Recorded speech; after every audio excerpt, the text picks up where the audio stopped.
Happy Friday. Today is Friday, May the 27th, 2022. Today's daily Bible readings come to us from Psalm 97, Exodus 33, 12 through 17, and Revelation 22, 6 through 9.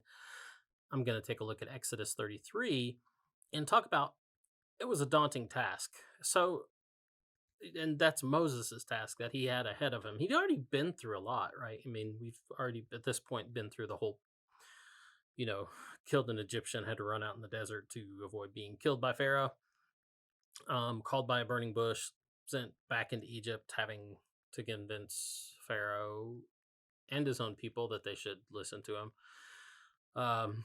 Plagues, running from Pharaoh's army in the desert, walking through water, right? And now he's been up on the mountain for several days, getting, the operator's manual from God, and he's come back down the mountain to find that the people have really messed up. They've fallen into idolatry, gone out of their way to fall into idolatry because they had lost faith that Moses was still around, that God hadn't killed him, or so. Moses had to come down off the mountain, deal with all that. God did take care of some people.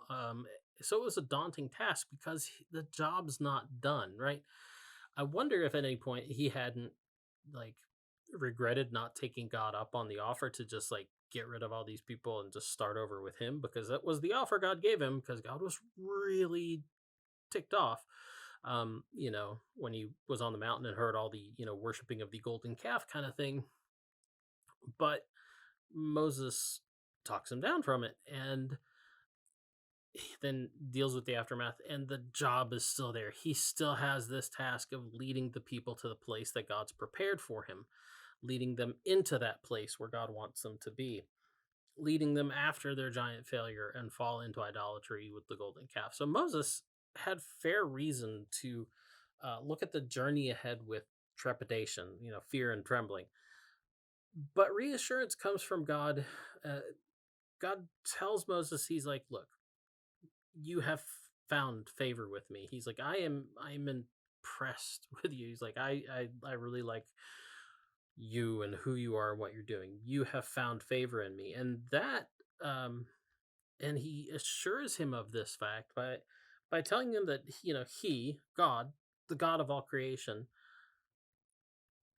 knows Moses by name. He said, I know you by name. I don't just recognize you. I don't know who you are because I see you all the time.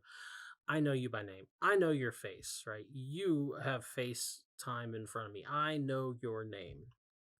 And in that knowledge, Moses can actually move forward in confidence. It doesn't get easier, right? It doesn't it's not like, oh, after this, it's all, oh, great, but he can move forward in confidence. I don't know what it is that God is calling you towards. I don't know what about all of that call gives you pause and concern and fear. But if God has called you, he has called you by name and he knows your name. So move forward in confidence on that. Anyway, that's the DVR for today. Get out, enjoy the day, and we'll talk to you later. Boop.